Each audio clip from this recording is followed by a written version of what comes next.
Breaking news, the city school board votes unanimously to keep a Baltimore charter school open. Our team is live with what led up to the ruling and reaction. An election in Chicago making waves as voters are fed up with violent crime. How the results could affect future candidates wanting to become Baltimore's next mayor. They're relentless in violence. We had to be relentless in solutions. Changing young men's lives for the better. Fox 45 News rides along with Roca, a group working with Baltimore's youth to get them off the crime path. The courts again have said go back to the streets. Frustration after a second-time gun offender is given a minimal sentence. Ivan Bates admits his office made a mistake, how he promises to avoid repeating it. Live from WBFF in Baltimore, this is Fox 45 News at 10.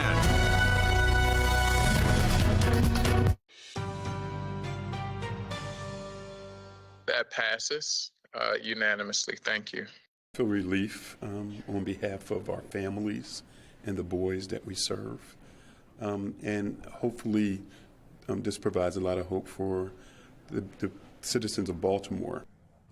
We are following some breaking news tonight. After weeks of uncertainty, the Baltimore Collegiate School for Boys will stay open. Good evening, everybody. I'm Mary Bubala. I'm Kai Jackson. In the past hour, the School Board of Commissioners votes unanimously to allow the school to keep its charter, just days after it failed to come to a decision. Now, Fox 45's Rebecca Pryor has been following this story for weeks now. She joins us live with more on the decision and what it means for the school and students and parents. Rebecca?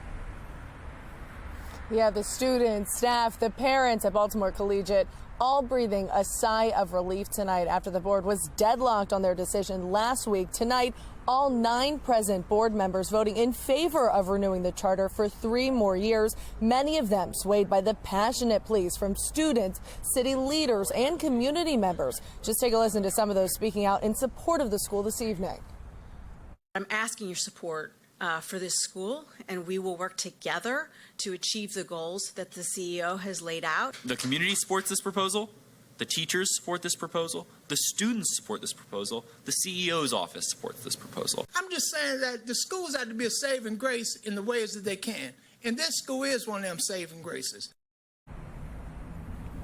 Now, it's important to note this renewal does come with conditions such as hiring more certified teachers, hiring a city-approved financial expert, and improving special education services. And if at any point the school fails to meet any of those conditions, the city retains the ability to revoke the school's charter at any time. It's a daunting stipulation, but one Baltimore Collegiate CEO Edwin Avent doesn't expect they'll have to face. He says they will live up to that challenge. So again, the school's charter, it has been renewed for 3 more years, but it's still up to the school to keep up with all of these conditions, or they could still be revoked, have that charter revoked. Reporting live from school headquarters, Rebecca Pryor, Fox 45 News. Rebecca, thank you. Project Baltimore reports new data from the state, which shows graduation rates in Baltimore City Public Schools fell for the 5th straight year. The school system's graduation rate is now 68.7%. The graduation rate for the state as a whole is down to 86.3%. Project Baltimore will continue to follow the problems within Baltimore City Public Schools.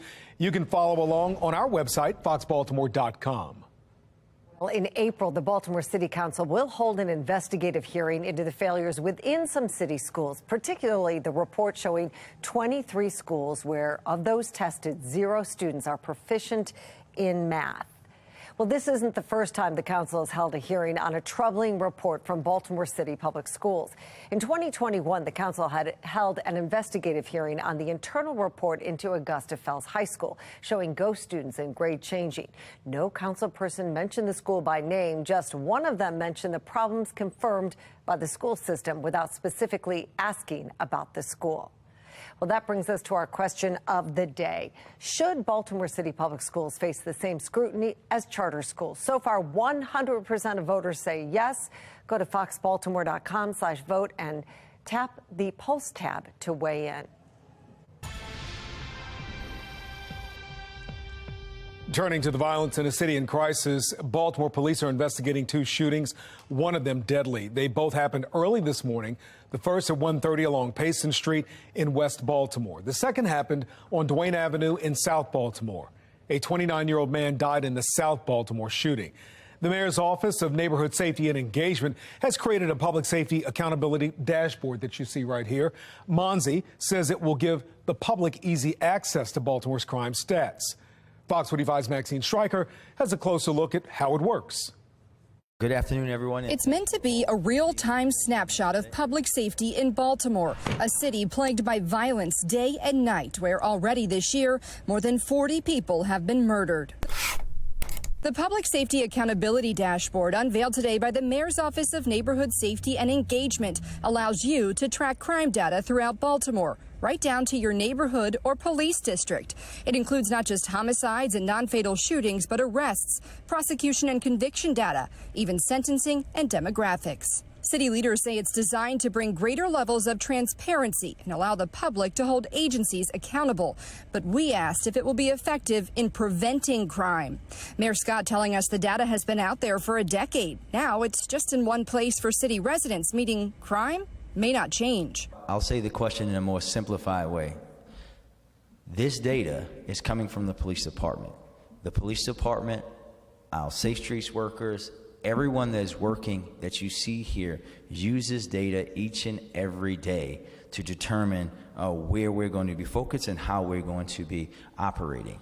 What we're talking about today is how we're sharing that data with the public, especially for those who cry for transparency. While the dashboard does touch on the city's community violence intervention program, when it comes to safe streets, it only goes as far as to show a map of their locations. The map that you see here is the map that's been present on Open Baltimore since April of 2022. So we aren't introducing anything new here. This is something that we shared almost a year ago now. We've been investigating Monzi's flagship gun violence intervention program for the past year, and its effectiveness and oversight is still unknown. Despite hundreds of questions to city leaders, we've received few answers about how the program is structured, how the money is spent, and who the employees are. And this new dashboard leaves those questions unanswered still. We asked when more information about Safe Streets will be forthcoming. We will be having a discussion very publicly in the coming weeks with regard to our annual report on Safe Streets, but also the community violence intervention ecosystem as a whole. Maxine Stryker, Fox 45 News. In Annapolis, Republicans are trying to get control of violent crime with a new bill to limit plea deals. It would prevent anyone charged with a violent crime like arson, murder, or carjacking from getting a plea deal. Supporters say it would keep potentially violent people off the streets. Critics worry it would create more work for states' attorneys. Does that mean that literally every citable offense would have to be tried if a person in their past had committed a crime of violence? If it's listed in here, that's what it is. That's what it would be. Every single one. Thousands of them, statewide. Well, that'll show them. It looks at bills like that where you might have a prosecutor that decides to be really soft on violent crime and says, hey, you can't be soft on these kind of violent crimes anymore. Well, that bill isn't likely to pass. On Thursday, Democrats will push for a bill to prevent anyone under the age of 25 from being charged with felony murder. Fox 45 News will continue to follow the crime bills in Annapolis and bring you updated information both on air and online. And we are taking a live look at Chicago tonight, where crime is dominating the race for mayor. And moments ago, the Associated Press called the race. Mayor Lori Lightfoot will not advance to the runoff. She is the first incumbent seeking re-election in Chicago to fail to win in 4 decades. Chicago, like Baltimore, is battling a crime crisis. And political experts here say this could be an indicator of things to come here in Baltimore. Fox 45's Jeff Abel joins us live now with a look at what Chicago's results could mean for Baltimore's mayoral race in 2024. Jeff? Well, you know, because Chicago's problems are very similar to the ones here in Baltimore, some political experts are closely watching this mayor's race, predicting what happened in Chicago could be an indicator of what happens here and other places. We're in a culture of death. At Huber Memorial Church, Reverend P.M. Smith says his congregation is losing patience over the crime that's killing the community and political leaders who have simply vanished. They are doing absolutely nothing. They're walking around like this. They don't hear my cries. They don't hear the cries of these weeping mothers. So we know that crime has become a major issue. There's a similar refrain in Chicago, which saw almost 700 homicides last year and where the mayor is now fighting for her political life. I didn't think anyone could take her on, but now she's polling number 3. A recent poll by Northwestern University found that reducing crime was the top election issue among black voters, followed by the rising cost of living and police accountability. And the crime-fighting policies of the incumbent mayor are putting her under the microscope. I think crime is the ticket and the issue that everyone is talking about, because if you can't fix the crime issue, you're going to mess up the tourist situation. She is basically the female counterpart of Mr. Scott. Because the problems and the politics in Chicago seem all too similar to the ones in Baltimore, Reverend P.M. Smith believes what happens in Chicago could serve as a wake-up call for those who may be failing in the war on crime. I'm hoping what happens in Chicago is a foretelling of what's going to happen here, what's going to happen in Detroit, what's going to happen in D.C., what's going to happen in Atlanta. We can't keep going like this. They overpromise and they underperform. We get nothing. Here in Baltimore, Mayor Brandon Scott has already indicated he does plan to seek re-election next year. We're live. Jeff Abel, Fox 45 News. All right, the first forecast for this evening includes some mainly clear skies, and it is a little bit cold after highs at 56 this afternoon. We're now at 39 at BWI, 37 Aberdeen, 41 Annapolis, and 43 at Westminster. Planning ahead to tomorrow morning's commute, you're going to have to bundle up once again with temperatures getting down into the low to mid 30s, but we're already popping through the 40s by the end of the commute. I'm going to let you know how much milder it's going to get for tomorrow and if it's going to last all the way into the weekend in my Weather Authority forecast. Next on Fox 45 News at 10, we take you inside an operation to disrupt Baltimore's cycle of violence. How the group Roca is working with teens and young men to change lives after experiencing trauma. The U.S. Supreme Court hears arguments against and for President Biden's plan to provide student loan relief, which way the court may be leaning and when to expect a ruling. And then at 10:30, City State's Attorney Ivan Bates admits his office made a mistake after a repeat gun offender spent less than 3 months behind bars. The immediate change facing all prosecutors in his office.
Disrupting the cycle of violence is the goal of many efforts and organizations in Baltimore. In fact, one group is trying to change the way people think and react. Fox 45's Mackenzie Frost shows us how Roca is working to help young men write a new chapter in their lives. Good morning, everybody. Inside the Roca Baltimore headquarters, Did y'all get anything from the CBT training Thursday and Friday? you'll find Jamal West and the other youth workers. Everybody took notes, right? Mental or written notes, right? Checking in with themselves and each other. Rundown season. Preparing for the day ahead, heading out to check in on their guys who are at the highest risk of finding themselves at either end of a gun. So not saying that we're responsible for the drop-in shootings, but we definitely play a part in that, and that comes from the work that y'all get up and do every day. Roca is a 4-year program working with 16 to 24-year-old guys utilizing cognitive behavioral therapy created to help participants take a pause before reacting. Instead of pulling out a gun or instead of getting into a conflict, they flex that thought. Kurt Palermo is the executive director of Roca Baltimore. He says the program is challenging. The first 2 years are very intensive. But success is happening. All day. All built around relationships these youth workers have with their guys. You need me, call me. Me and Cal together. Have a good day, y'all. So where are we going now? Go see one of my guys. The program allows participants to get a job, but sticking with it isn't always easy. They will cuss you out, slam the door, threaten you. They'll let you down because they told you they want a job. You done took all the steps to get them, and then they don't go to the interview. Of course, you got a few that can't handle it at times, but they get better over time. Roca is not a quick fix. It builds in setbacks, but these youth workers keep coming back. I'm out front, bro. What's up, y'all? You was down there with Boosie Boo? John gets a lesson on letting things go. That's fine. That's out of your control that they feel like that. And the importance of showing up. No call-outs, no lates, no nothing. For work and for themselves. John says he got involved in Roca because he just couldn't ignore them anymore. When they came, I'm thinking they coming here for me. Like, to take me back to where I came from. They looked down at my leg for real and said, you can be on a program. And then, you know, Calvin popped up. All right, be safe, boss. I'll see you tomorrow. I don't expect no phone call in the morning. Somebody, oh, Kyle, I can't make it. Some of the Roca participants come from police referrals, and others come from the program doing non-fatal shooting responses. We're gonna go past so you can see what our work crews look like. Within 48 hours, these guys are in the community, knocking on doors, offering guys a plan. I'm right here by the football field now. A job, a way out. One of the jobs is cleaning up Patterson Park, getting paid and learning how to be on a job site. My first day, so. These guys say Roca's relentless approach to helping them, showing up every time and not giving up even if they fail, has made them realize Roca isn't like other programs. Good opportunities, good things come from that. But the training doesn't stop in the park. Roca helps the guys learn skills that can turn into a job. Like inside this trade school, Stuff you can't look at. where you find Kareem. But it was like kind of weird. Just think about it. Somebody just knocking on your door. Like, hey, come in. We're trying to help you. Like, is that Jehovah's Witnesses or something? You don't know who that is knocking at your door. He was in jail on gun-related charges. They keep coming here for a reason. Like, why can't I just go? 2 years into Roca and a few months into training to be an HVAC technician, Kareem says he's had a mindset shift. Life just been better. Heading back to HQ, Jamal says he's committed to helping these young men heal. Without the relentlessness, we won't have the guys in here. If we would have gave up on them like everybody else in their lives, we wouldn't be able to make the impact we have so far. So if they're relentless in violence, we had to be relentless in solutions. Healing the trauma is working. Roca had its first graduation ceremony in the fall. 9 guys putting in the work to change their futures. It's not that they owe Roca anything. They owe themselves this, and they owe their families this. But Roca was the opportunity for them to do whatever it is that they want to do in a safe way. It's not a 9 to 5. You're going out sometimes in some pretty rough, dangerous areas. All the time. Why do you do it? Change is needed. If I want my kids to grow up in safe environments, what part of my plan is to ensure that that happens? and Roca affords me that opportunity. Roca relentlessly making connections with young men, teaching them ways to change their lives. In Baltimore, Mackenzie Frost. Anybody got any questions? Fox 45 News. Well, coming up at 10:30, City State's Attorney Ivan Bates joins Baltimore's congressional delegation in Washington, laying out their plan to curb crime in Baltimore. Fox 45 News questioning lawmakers about this new partnership. Will up to $400 billion in student loan debt be erased? The Supreme Court weighing the president's controversial move. I'm Scott Thuman on Capitol Hill with both sides coming up. And finishing up today, a record warm February, and it's, wow, over a half a degree warmer than the runner-up in 2017. Average temperature of 44.8 degrees. And take a look, even as things warm up and cool down, warm up, cool down, they're all well above average through the weekend. I'm going to let you know if there's any signs of cold in the extended forecast coming up.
Well, taking a look now at the Fox Box top left. Weeks after the toxic train derailment, the EPA is opening a welcome center in East Palestine, Ohio, a place where residents can get any questions answered and get information on testing. A mobile air, water, and soil testing unit has also arrived. On the top right, President Biden is nominating Julie Su, the current Deputy Labor Secretary, to the department's top spot as Marty Walsh resigns from the cabinet. Su is credited with helping avert the National Railroad shutdown last year and cracking down on wage theft. Bottom left, the International Consortium of Female Sport taking to Twitter highly critical of a transgender female becoming the world leader in the 50 to 54 age group in the 1,500-meter race over the weekend, saying it is not fair, highlighting track and field's individual events. Advocates for the inclusion of transgender athletes in women's sports argues it helps athletes from being marginalized. On the bottom right, Wichita, Kansas Public Schools is warning its teachers that failing to use a student's preferred pronouns increases the risk of suicide among students. It's instructing staff to do so with or without permission from parents. Parents Defending Education, an advocacy group against that policy, says it violates parental rights. One of President Biden's big campaign promises is now in the hands of the U.S. Supreme Court. The administration's move to erase student loan debt for millions of Americans has been mired in legal battle since he announced it last year. Sinclair's chief political correspondent Scott Thuman is in Washington with both sides of the argument. The line of mostly debt-carrying students and graduates around the Supreme Court Tuesday for a landmark case deciding President Biden's student loan forgiveness plan, up to $20,000 for around 40 million Americans, crippling fees that can burden them for most of their lives. The justices also have undergraduate degrees, they have law school degrees, and so they know the burden that thousands of dollars can be. President Biden based his power on the decades-old 9/11 HEROES Act to pause certain federal loan payments due to national emergencies, in this case, the COVID pandemic. But 6 Republican-led states and 2 Texas borrowers argue the administration does not have the authority, that Congress controls the nation's purse strings, not the president. Though with a 6-3 conservative majority, the court may be skeptical of the administration's reach, which could come with a price tag of $400 billion over the next 30 years. I think most casual observers would say if you're going to give up that much amount of money, they would think that's something for Congress to act on. But the court considering arguments that erasing debt could have a positive economic benefit elsewhere. There will be a tremendous benefit to the states from this cancellation because that extra money will result in increased consumer spending and less defaults on other loans that those borrowers may have. The justices also could be swayed by complaints from people like Ed Evans outside of Baltimore, who we interviewed for Full Measure, one of 70 million Americans who didn't get a degree and spent their money elsewhere, instead in his auto shop. I feel slighted. What am I going to get? You know, my tax dollars are going to pay for someone else, and I didn't get anything. Meanwhile, some wonder if erasing that debt will at all help curb the ever-increasing cost of higher education. In Washington, I'm Scott Thuman. Well, do you think President Biden's plan to forgive some student loans is unfair? Yes or no? Take out your phone, open the camera, point it at the QR code right there on your screen. You can then weigh in on our national question of the day. The justice system, again, says that there are no consequences or repercussions for your action. Frustration with the justice system in Baltimore as City State's Attorney Ivan Bates admits his office made a mistake. A closer look at the case at the center of the controversy. More than 3 years after a Baltimore City mother was murdered in front of her children, her family is getting justice. The new developments in this case.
We're following three big stories at 10:30. The federal government making a move on the popular social media app TikTok. The steps being taken to bring nationwide ban of the app. Frustration in Baltimore as a repeat gun offender is sentenced to just 3 months behind bars. The new criticism for the city's justice system. Addressing violent crime becoming a top priority for members of Congress, especially Maryland's delegation. Bottom line is that we all want accountability. We want to make sure that our streets are safer and that we bring down the amount of violent crime in our state. Well, Fox 45's Mackenzie Frost was in Washington, D.C. today, questioning members of the delegation about their new focus on partnerships with local leaders. And she has a look at what it could mean for Baltimore City. The congressional delegation says holding people accountable is key, pointing to City State's Attorney Ivan Bates as an example. Bates' tougher on crime approach that we heard on the campaign trail, and that messaging seems to have made its way here to Capitol Hill, all with the goal of curbing the violent crime trend that we're seeing across the state. The soundtrack of Baltimore, the focus in Washington. Public safety is our top priority. As Maryland's congressional delegation takes aim at saving lives. We recognize that violent crime needs to be getting under control. The first Maryland delegation meeting of this new Congress looking at new ways to form relationships with people in communities, putting a stop to the violence. And that likely means more funding. We want to make sure that the prosecutors and our law enforcement have the tools that they need and they're adequately funded. But accountability means results. U.S. Senator Ben Cardin says accountability is key, but what that looks like, he says, is really a drop in violent crime statistics. But the bottom line is, are we getting the bad people off the streets? City State's Attorney Ivan Bates, along with the top prosecutor of Prince George's County, meeting with the bipartisan group of lawmakers. But with more and more juveniles getting involved in violence, that topic not addressed during this sit-down. We didn't actually really go and focus on that today, but you're right, juvenile crime is a real issue in Baltimore City and around the state. One of the things that we try to do in my office to make sure we have prosecutors who are focused on understanding juvenile crime. Bates says he's working to hire prosecutors specifically with juvenile justice experience. Meanwhile, the violence overall continues. Baltimore City ending 2022 with more than 300 homicides, surpassing that stark reminder of the crime crisis for 8 years in a row. Why is this teamwork and this effort happening now when the violence isn't new? Well, as you know, we have a new administration in Annapolis. We have a new state's attorney in Baltimore City. We have new opportunities in this Congress. This is our first delegation meeting of this Congress to underscore the importance of dealing with bringing down violent crime in our community. The key issue, if we can take anything away from us, is the teamwork between federal, state, and local government working together as a team. Was that missing under previous administrations? There were certain people, but we didn't have the structure. We didn't have the sophistication. We didn't have the money.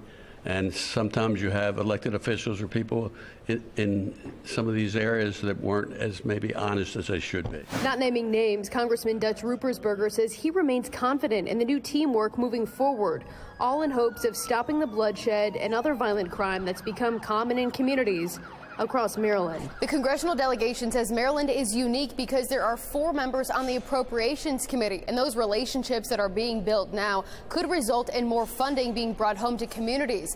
But that additional funding resulting in curbing the violence is something we'll have to wait and see. On Capitol Hill, Mackenzie Frost, Fox 45 News. In Maryland, City State's Attorney Ivan Bates is backing a bill that would impose tougher penalties for some gun offenders.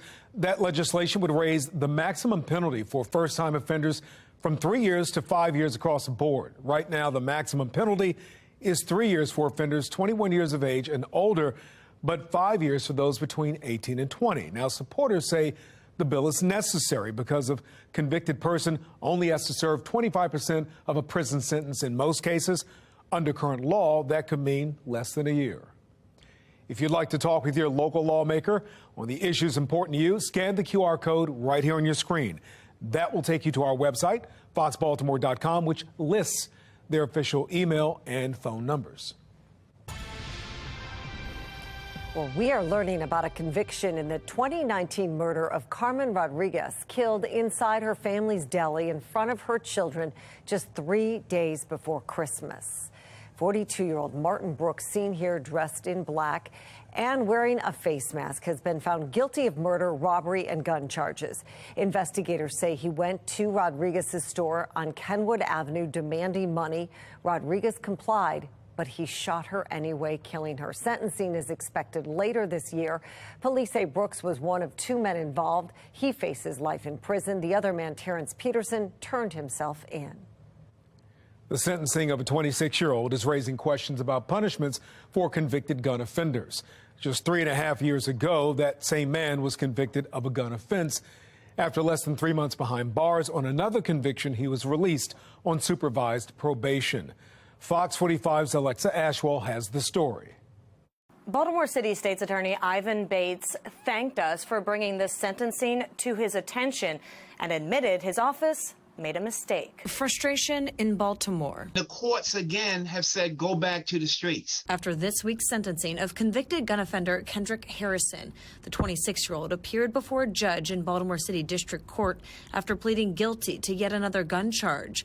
Court documents detailing back on January 23rd, officers had found a loaded handgun in Harrison's car near the corner of Penn North in West Baltimore. He still has 1 in the chamber, which means he's ready to fire, and 15 in the magazine. He's at Penn and North, a high crime area where citizens of this city have complained over and over again that not enough policing is done. Law enforcement expert Tyrone Powers says he sat in on Harrison's sentencing and was shocked by the prosecutor's recommendation given Harrison's criminal history. A suspended sentence with credit for time served. And the judge rejected it and gave him 1 year, but we'll give him credit for time served. And this is a second-time gun offender. According to court documents, back in 2019, Harrison was arrested after officers found a loaded handgun on him during a traffic stop on North Avenue, just a mile away from this most recent arrest. Records show a judge suspended all but about 3 months of a 3-year sentence and placed Harrison on 3 years supervised probation.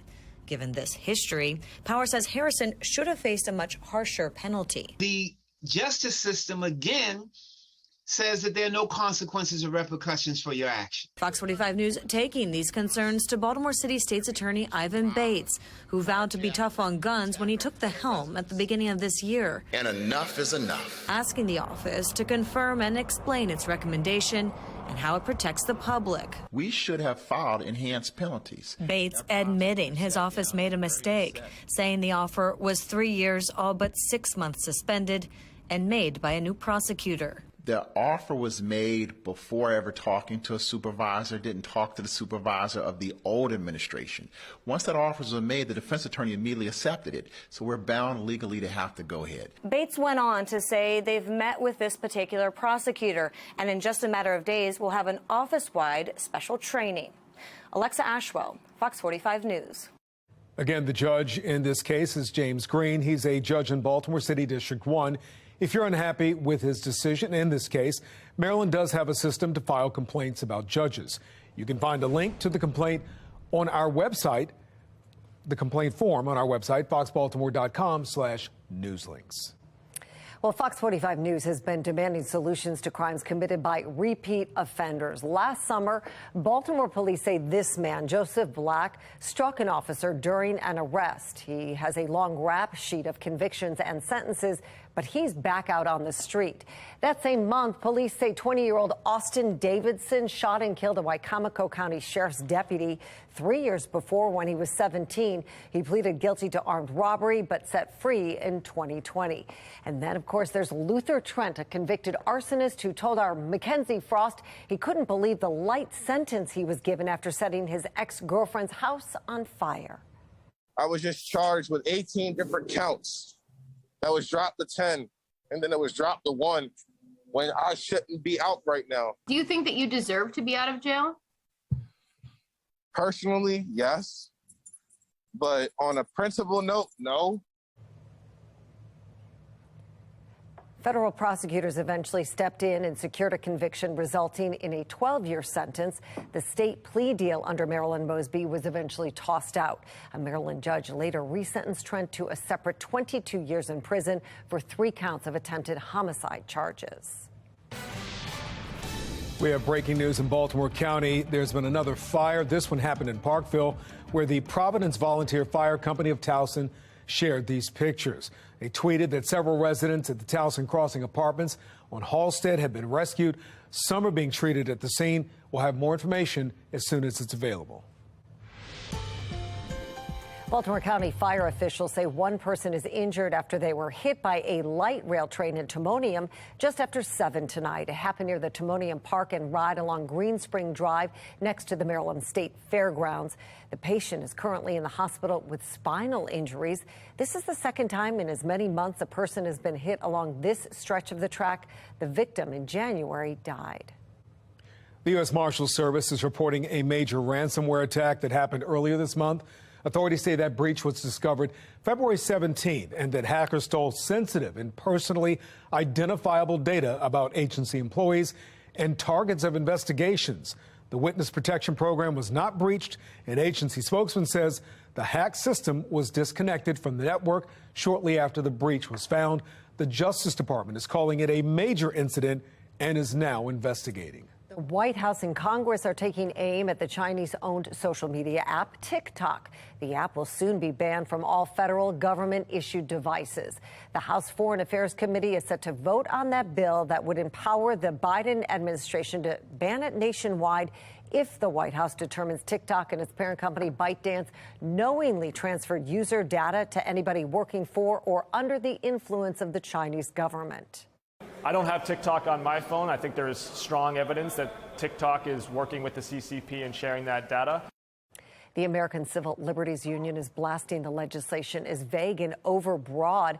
More than half of all U.S. states have partially or fully banned TikTok on government devices, including Maryland. And former Governor Larry Hogan, who banned TikTok on those devices last year, is glad the Biden administration is following his lead, quote, saying we can't afford this type of inaction in the face of cyber threats. Well, Fox 45 News is saluting champions of courage in our neighborhoods. Right after the break, we introduce you to one man working to break a devastating cycle in Baltimore. And the bus stop forecast for tomorrow starts with mostly clear skies, chilly temperatures in the 30s, but another mild day in the 50s. I'll let you know when rain is going to ruin this forecast. It's coming up in my Weather Authority forecast in a couple of minutes.